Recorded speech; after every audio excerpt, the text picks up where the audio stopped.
नमस्कार। यही निकटरे राजधानी भुवनेश्वर रे जो घटनाटी घटीगला ताहा आपण माने जानती। भुवनेश्वर म्युनिसिपल कॉर्पोरेशन ने कार्यरत जड़े प्रशासनिक अधिकारी को जो भली भाव में आक्रमण करागला एवं ए भिडटी जो भली भाव में समस्त पाखे एबे भी घूरी बुलुची ताकू जी देखुची से निंदा नकरी रही पारुना एवं एभली एक घटना रे जेते निंदा कले मध्य ताहा कम हबो। किंतु परवर्ती स्थिति रे जदि ए भिडियोटी को टिके भल भाव आमे अनुशीलन करिबा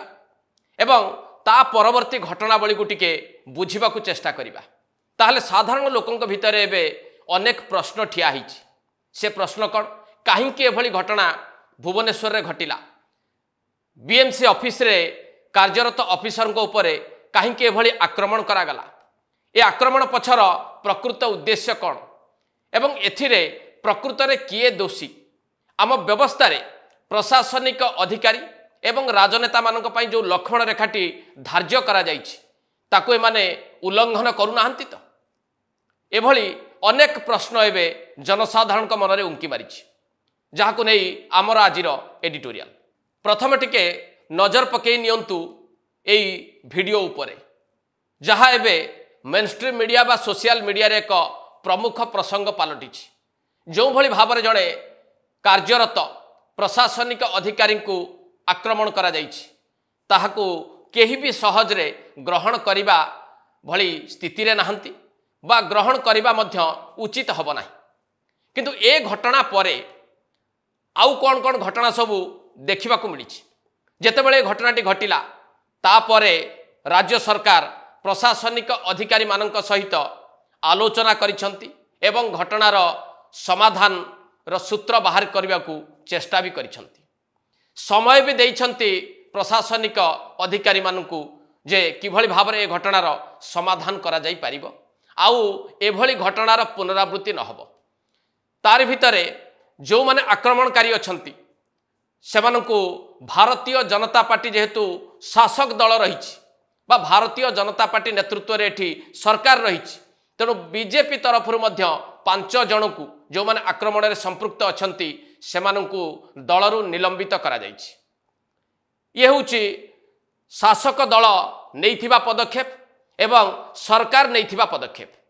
अन्य पक्षरे प्रशासनिक अधिकारी माने आक्रमणकारी विरोध रे एतला दैछंती एवं परवर्ती समय रे सरकार सहित मध्य आलोचना करिकि समय भी नैछंती। किंतु वर्तमान जहा स्पष्ट होईछि जे प्रशासनिक अधिकारी माने एबे निष्पत्ति नैछंती बा ओएस ऑफिसर एसोसिएशन निष्पत्ति नैछि समूह भावे छुट्टी रे जिबा पाई। एक कथा को सरकार को मध्य रोकठोक भावे जणाई दिया जाइछि ओएस संघ तरफरु। कौन जणाई दिया जाइछि ओएस संघ तरफरु ता मध्य टिके आपण देखि रखंतु। ओएस एसोसिएशन तरफरु जहा सरकार को उद्देश्य रे जणाइबा को चेष्टा करा जाइछि तारि ऊपर टिके आपण माने भलो भावे नजर पकांतु। एथिरे प्रमुख भाव में 3टी दाबी रखिछि ओएस एसोसिएशन। गोटे होउछि बीजेपी नेता जगन्नाथ प्रधान को तुरंत गिरफ्त करा जाऊ। द्वितीयटी होउछि फील्ड लेवल ले काम करुथुबा समस्त प्रशासनिक अधिकारी को इमिडिएट सुरक्षा जोगै दिया जाऊ। एवं तृतीयटी होउछि एई जो घटनाटी घटिगला ए नै कि राज्य सरकार जनसाधारण को निकट रे दुख प्रकाश करंतु। एई 3टी दाबी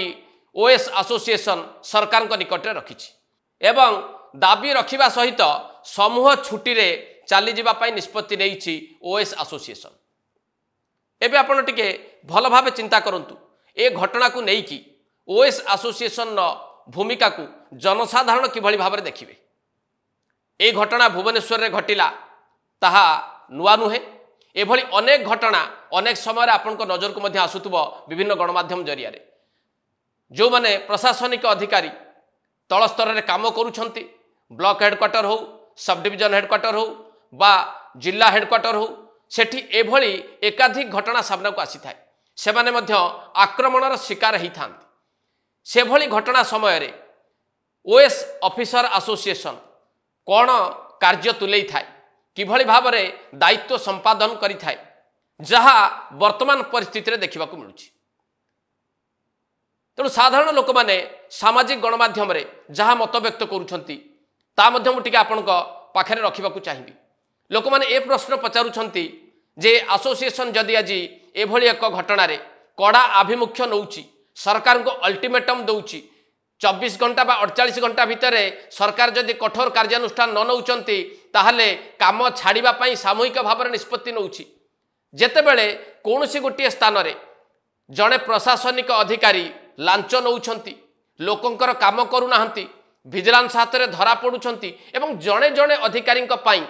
पूरा प्रशासनिक व्यवस्था बदनाम होउछि सेतेबेले एई प्रशासनिक अधिकारी मानकर संघ करुछि कोन केबे कोन ए संघ दाबी करिछि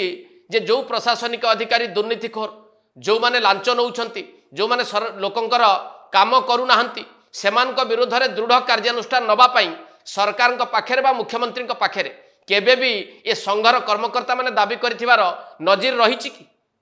एक कथा साधारण लोक माने एबे सामाजिक गणमाध्यम में पचारिबा आरंभ करिसंती तेणु ओएस ऑफिसर एसोसिएशन जो निष्पत्ति वर्तमान नेला सरकार को जो अल्टीमेटम टी देला काम छाड़िबा पई जो निष्पत्ति ग्रहण कला ताहाकू किभली भाव में देखा जाई पारे एवं आमर व्यवस्था दृष्टि प्रशासनिक अधिकारी मानकर ए निष्पत्ति को लेकिन साधारण लोके कौन चिंता करेंगे। द्वितीय गुरुत्वपूर्ण कथाटी मु कही रखे जे भिडियोटी जी देखिबो ताकू मध्य विचलित करिवो जड़े कर्तव्यरत सरकारी अधिकारी बा प्रशासनिक अधिकारी को एभली भाव में आक्रमण करने आदौ समीचीन नुहे जो माने आक्रमण करिसंती सेमानक विरोध में साधारण लोक मध्य चाहिए दृढ़ कार्यानुष्ठान निया जाऊ आउ ए कार्यानुष्ठान नब किए ए कार्यानुष्ठान नब पुलिस प्रशासन एवं ए कार्यानुष्ठान नहीं कि निष्पत्ति नेबे किए बा निर्देश देबे किए राज्य सरकार वर्तमान सुधा पुलिस प्रशासन आभिमुख्य आपण मानकु मध्य जଣା अछि आक्रमणकारी को जो माने आक्रमण करिसते वीडियो रे जो मानकु देखिबा को मिलिछि से समस्त को मध्य गिरफ्त करा जाइछि या परे अन्य जो माने ए घटना रे संपृक्त बोली कहा जाउछि बा कौन से राजनैतिक दलर से माने व्यक्ति विशेष बोली आलोचना होउछि सेमानक विरोध में कार्यानुष्ठान न नबाकू मना किए करिछि संपृक्त शासक दल जहाँ निष्पत्ति नहीं ता भी आपन को जना 5 जन को जो माने आक्रमणकारी तांको निलंबित करा जाइछि आउ जो नेतांक बाबद रे चर्चा होउछि जगन्नाथ प्रधान जहाँ को गिरफ्त करिबा पई दाबी करुछि प्रशासनिक संघ तांको विरोध में मध्य चाहिए शासक दल निष्पत्ति नहीं पारिबो सेथिरे शासक दल को मना करुछि किए एवं सरकार जदि चाहती ए घटनार आशु समाधान करिबा पई ताहा मध्य सरकार को ऊपर ही निर्भर करुछि जेहेतु भारतीय जनता पार्टी नेतृत्वाधीन सरकार चलुछि तेणु सरकार पाखे दुईटी बड़ दायित्व रही प्रथम है प्रशासनिक अधिकारी मानू संयमता रक्षा करने अनुरोध करने सामूहिक छुट्टी रे जीवारु विरत हवा एवं कौन सी प्रकार चाप सरकार को ऊपर प्रयोग न करंतु ए कथा को मध्य गुरुतर सहित विचार करने एवं अन्य पक्षरे शासक दलर नेता को मध्य निवृत्त करैबा एभली कार्य से करंतु नाही एवं संयमता अवलंबन करंतु आउ जदि संयमता अवलंबन से न करती ताहले राज्य सरकार तांको विरोध में दृढ़ कार्यानुष्ठान नहीं पारिबे समस्त क्षमता सरकार को रही एथिरे मध्य सरकार को कहीं रोकिबार संभावना नहीं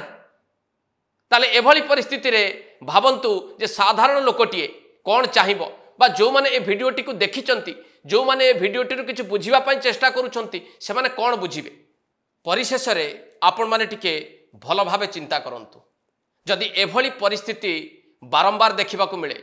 प्रशासनिक अधिकारी माने सरकार को एभली भाव में अल्टीमेटम दे निज कार्यरू विरत रहंती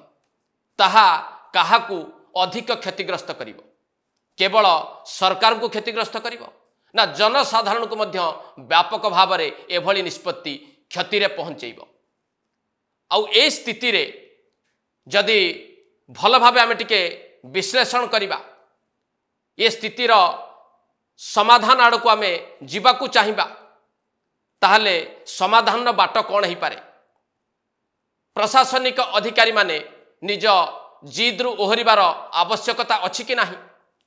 निजर लक्ष्मण रेखा को से माने बुझिबा उचित कि नुहे अन्य पक्षरे शासक दलर नेता माने मध्य आत्मसंयमी हवा उचित कि नुहे सेमाने मध्य निजर लक्ष्मण रेखा को बुझिबा उचित हब कि नाही वर्तमान सरकार एभली घटनार किभली पुनरावृत्ति नहब से नहीं कि आत्मसमीक्षा करिवार समय कि नुहे ता मध्य टिके भल भावे आपण माने चिंता करंतु। एट शेष करबा आज एडिटोरियल। नमस्कार।